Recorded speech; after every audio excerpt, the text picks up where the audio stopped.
Nandito kami sa Mubasara, kasama natin si Sir Loren. First time ko makapunta dito. First time mo na naman. Hi everyone! We just arrived here in Green Mubasara. Say hi to the camera. Yay! Sulitin na ang natitirang araw bago magtrabaho.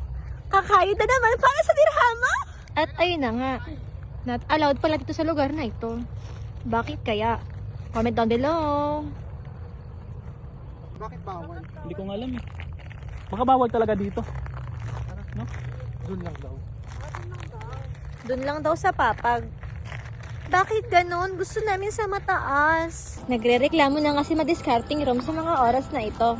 Dahil di na namin alam kung saan kami pupunta. Ang ganda nga pala dito. May trend. Nilatag na nga ni Madiscarding Rom ang mga gamit. Masarap yung karak dito? Oh, masarap ang karak dito. Mapapakarat sa kanila. Magkano karak nila dito? Karak? Karak. Milk tea, 4. Grabe, mahal man. Magkano pizza dito? Malaki dito, malaki. Mm.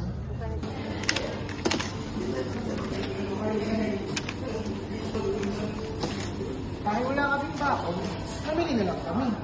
Magkano yun, sir? Hindi ko wala lang. Magkano?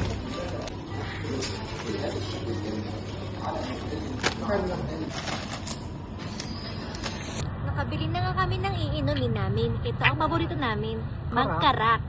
Araw-gabi. Karak is life. At sa oras na nga ito, sila'y nagkakapi na. Si Roxanne. Ang Ihip init. ng ihip. Napakainit ang karak. Tapos lumibig ko. Ayan si Romy. Discarding Rom. Isang higop naman daw dyan.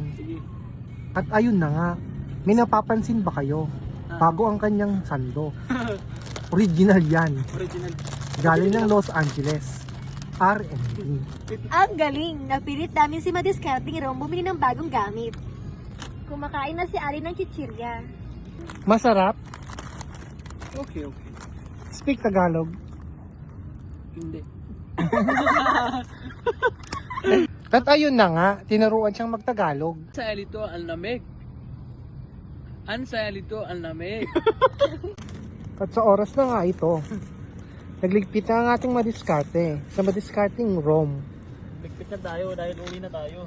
Napakasipag ng taong to.